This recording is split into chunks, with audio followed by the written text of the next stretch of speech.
Reports are emerging that a rift is widening amid growing tension between Prince Harry and King Charles. The decision was not a warning, a temporary restriction, or another carefully worded palace rebuke. It was final. With one signature, Prince William enforced what King Charles had chosen as his last irreversible boundary. Harry would no longer have private access to the royal residences that had once represented family, childhood, protection, and belonging. The order did more than close gates. It transformed a painful family separation into something written, enforceable, and impossible to misunderstand. Before we go deeper into what this really means for the royal family, make sure to subscribe so you don't miss a single update. William sat alone with the order and read Harry's name twice. He reached the final page, placed the pen beside it, then stopped. For a moment, the future king looked less like a man exercising authority and more like a brother measuring the cost. The document was an implementing order, a written instruction, turning a sovereign's decision into action royal staff must follow. It did not concern public ceremonial buildings used for official events. It covered private residential spaces tied to family life, memory, and personal access. Charles had already made the choice. He authorized a restriction barring Prince Harry from royal residences governed through the sovereign's personal household arrangements, and his elder son now had to enforce it. Windsor-linked residences were included. So were private properties connected with Sandringham and Balmoral, along with other personal royal spaces covered by the instruction. Harry could not rely on an old invitation, a familiar member of staff, or a sympathetic relative. Any exception would have to come through William himself. The prince finally picked up the pen. He signed the final page, closed the folder, and looked toward the private secretary. It stands exactly as written. The words were controlled, but there was no victory in them. He knew what those residences meant to his brother, because they meant many of the same things to him. Childhood Christmases, family summers, shared grief, and the rare feeling of being sons before they were royal figures. Charles received confirmation without celebration. He stared at the closed folder and said nothing. The king understood that a decision made as sovereign had now wounded him as a father. Yet one sealed instruction made the boundary harder. It stated that informal family arrangements were not to soften the restriction, meaning nobody inside the family could quietly restore what had been removed. That detail changed everything. The mystery was no longer what William had signed. It was what happened between Charles and Harry that convinced a father there could be no more exceptions. And the answer began with a private confrontation neither man would forget. Behind the formal language were three men who had once walked through the same corridors without needing permission. Charles remembered Harry as a child, racing through country houses that now required authorization. William remembered a brother who once understood every private joke and every family ritual. And Harry remembered those residences not simply as royal property, but as fragments of a life he could never completely recreate elsewhere. That was why the order cut deeper than any lost title. Harry read the formal notification in silence. He reached the phrase "personal residential access," stopped, then read it again. In simple terms, the wording meant he no longer had an assumed right to stay in private royal homes through family connection alone. Those places mattered because they held more than rooms and keys. They carried Christmas mornings, summer visits, private grief after loss, and moments when two brothers could briefly forget the weight attached to their names. He lowered the letter, turned toward the person beside him, and asked quietly, "Every private residence?" Charles understood exactly why those words would wound. As monarch, he believed private royal spaces had to be protected by clear rules, especially after years in which family disagreements and public duty had repeatedly collided. As a father, however, he could still remember raising both sons inside those same walls. That conflict followed him into the decision. He was not simply restricting access to property. He was removing an old family assumption that had survived long after trust itself had begun to weaken. William carried a different burden. He had signed the order, so the outside world would naturally see his hand first. Yet the original decision belonged to his father. The prince knew that distinction would offer little comfort to Harry, and resentment grew beside duty. He had been asked to enforce a boundary he had not created, knowing every closed door would now appear to carry his personal judgment. Harry then noticed something even harder in the wording. The order did not focus only on accommodation or security. It removed any presumed right to arrive privately through old family channels.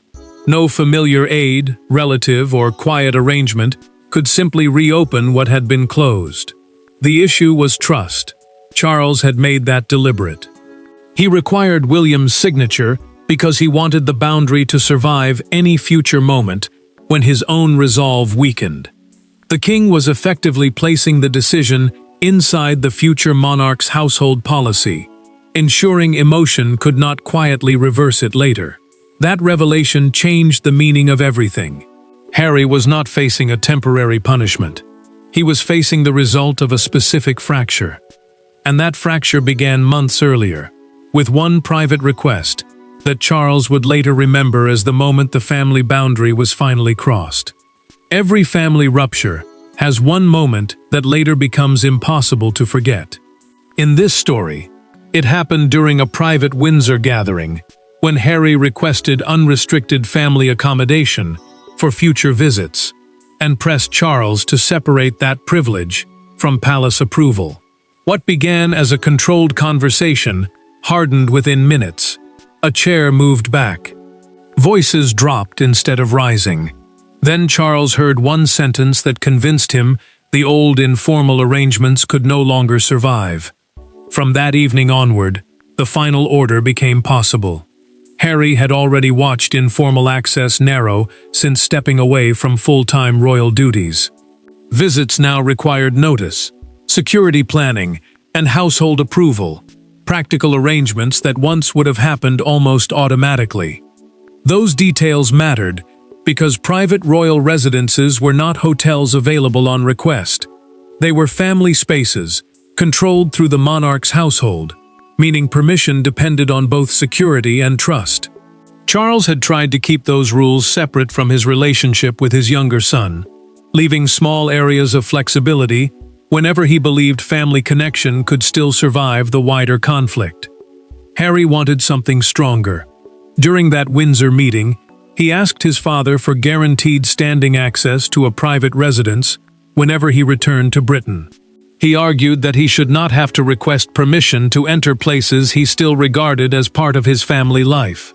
Charles listened, but the king refused to promise permanent access. He told him that family connection could not operate independently of trust, especially when private arrangements might later become part of another public dispute. Harry pushed his chair back. The movement broke the restraint in the room. He told Charles that asking permission to enter homes tied to his childhood made him feel like a visitor in his own history. The monarch did not raise his voice. That quiet response made the moment heavier. He answered that memories could remain personal, but access could no longer be treated as automatic when confidence between them had become so fragile.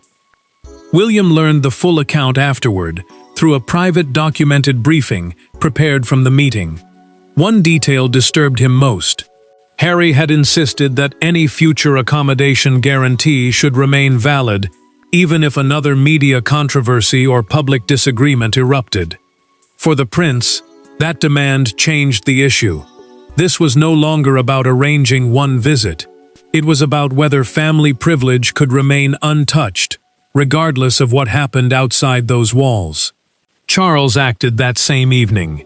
He dictated a private memorandum, a written internal record used to preserve an instruction or decision for household officials, stating that residential access had to be formalized before uncertainty produced a greater confrontation. He did not order a complete ban then, but the foundation had been laid. Harry left Windsor without looking back. Charles remained beside the displaced chair and quietly told an aide, "Don't move it yet." Weeks later, that unresolved argument would place the brothers face to face, and neither William nor Harry would enter that room prepared to give way. There were no cameras, no public statements, and no aides sitting between them. For once, William and Harry had nowhere to hide behind institutions. The older brother carried the proposed restrictions in a slim folder.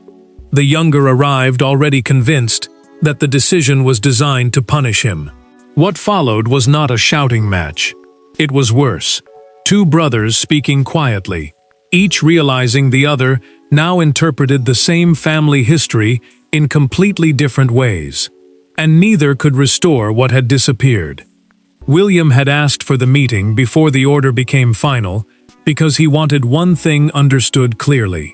Private access could no longer exist separately from security coordination, confidentiality, and trust. Those conditions mattered because royal residences were not simply family houses.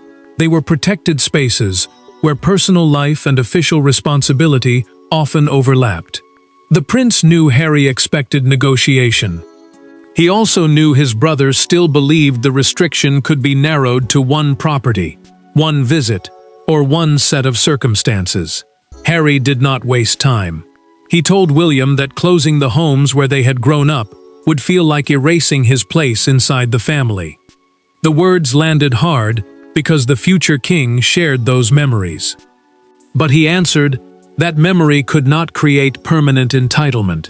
Childhood, grief, and blood still mattered, he said, but none of them could automatically override boundaries once trust had broken down. Harry's anger sharpened. He accused his brother of using future kingship to settle personal grievances that had been growing for years. William stiffened and pushed the folder away from himself. He told him that responsibility sometimes meant enforcing decisions he personally wished had never become necessary. For the prince, that was the cruelest part. Every restriction would carry his signature, even though the decision had begun with Charles. William then delivered the truth Harry had not expected. The king had already decided the restriction would cover all private residences within the arrangement, not one disputed home. Windsor-linked properties, private estate accommodation, and other family spaces would all fall under the same rule. Harry stared at him, realizing the argument was much larger than he had believed. William added one final detail. Charles had required him to sign the implementation order himself, meaning the written instruction that would turn the decision into an active household rule.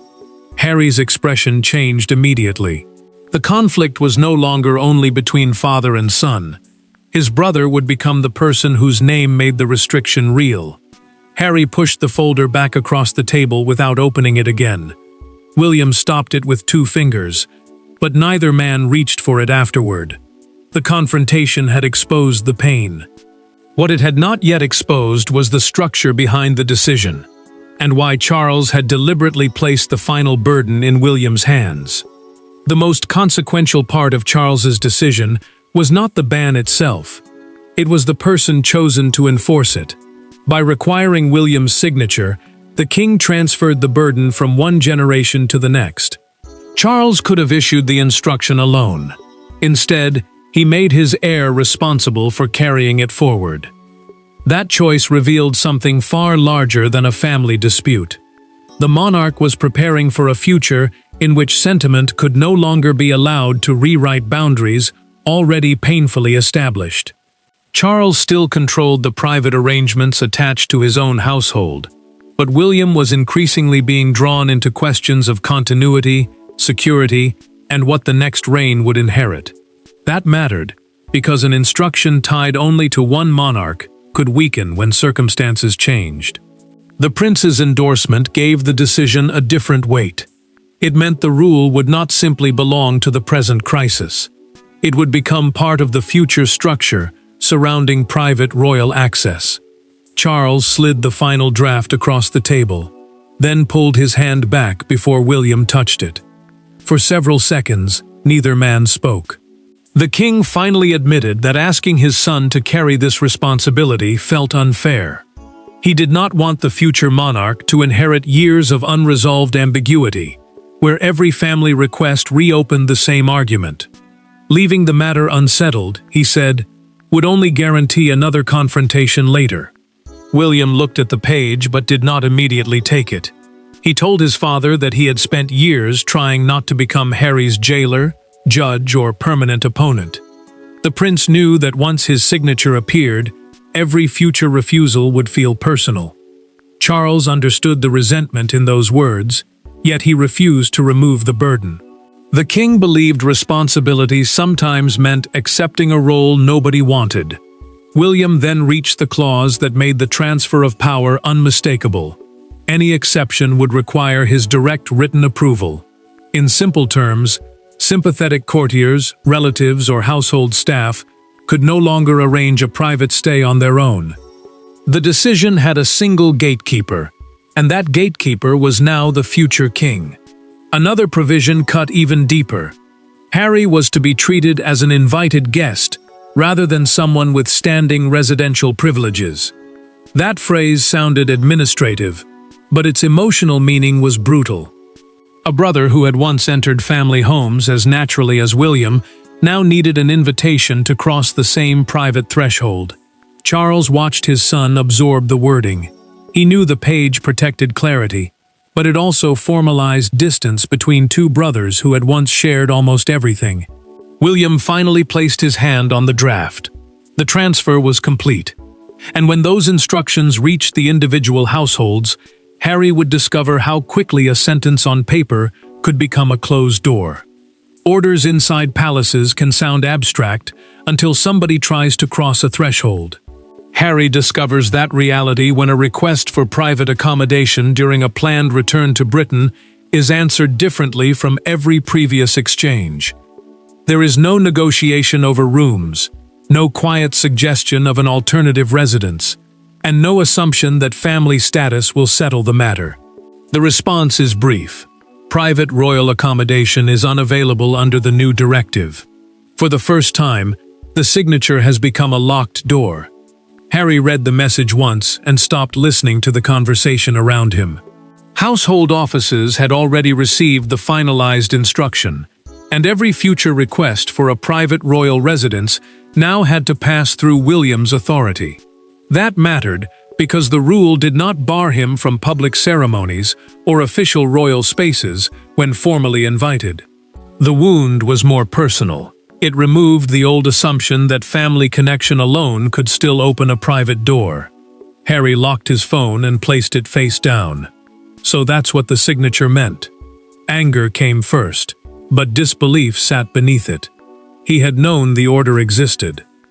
He had argued over its meaning, yet seeing a practical refusal made the change impossible to dismiss. A place once linked to family memory was no longer available unless someone deliberately granted him an exception. William learned about the refusal soon afterward and felt no satisfaction.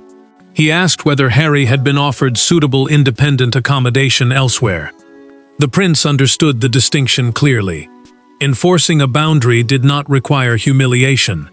He wanted the order obeyed, but he did not want his brother abandoned without practical options during a return to Britain.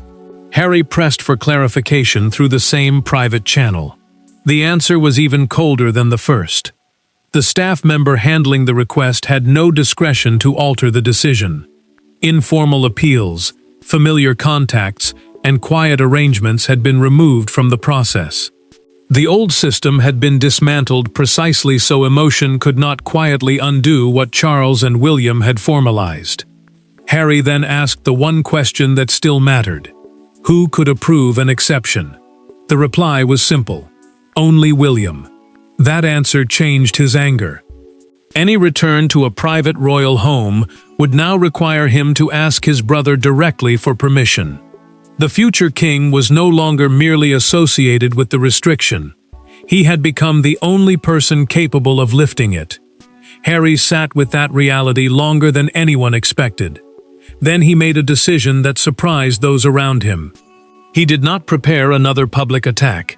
He did not send a furious response. Instead, he requested a private meeting with Charles. The first door had closed. What Harry wanted now was one final answer from his father, without lawyers, secretaries, or William standing between them. The turning point does not arrive with another decree. It arrives when Charles and Harry sit together without folders on the table, and without William in the room. For the first time since the order, neither man can blame procedure for what has happened. Harry wants to know whether his father truly intended to shut him out. Charles answers with a distinction that wounds precisely because it is so carefully made. The homes are closed, he says, but the relationship does not have to be. Harry had asked for this meeting because the refusal had finally stripped away every procedural layer. No household officials were present. No written order sat between them. The restriction itself remained unchanged, and both men understood that before the conversation began. This was not a negotiation over access. It was something harder. A father and son trying to decide whether anything personal could survive after the family boundary had become official. Harry spoke first. He told Charles that the residences were never just places to sleep. They represented the last physical connection to a life before departure, public conflict, and years of distance.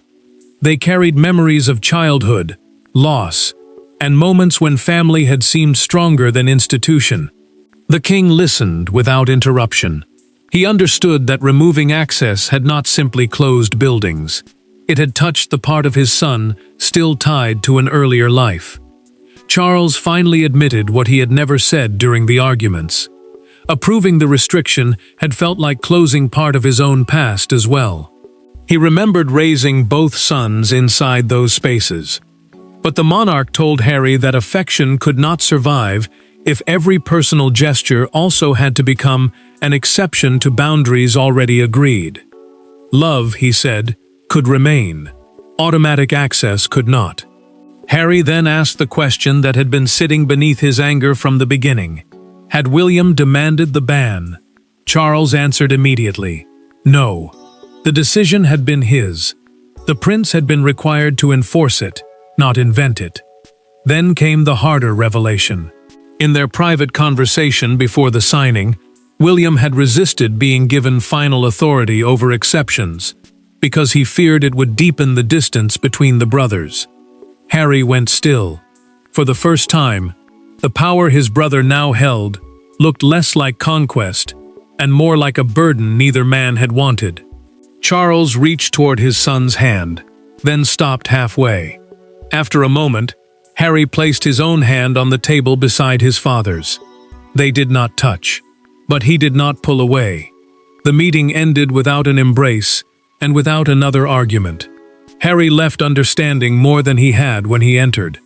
Outside those walls, however, the order was about to become public, and private pain was about to turn into a national spectacle. By morning, a private family boundary has become a public spectacle. The story dominates broadcasts, phones, breakfast tables, and the pavement outside royal gates. Some see discipline, others see cruelty. But one image captures the mood better than any commentator. Outside Buckingham Palace, visitors stand beneath a newspaper board carrying the enormous words, "Harry shut out," while television crews speak live only yards away.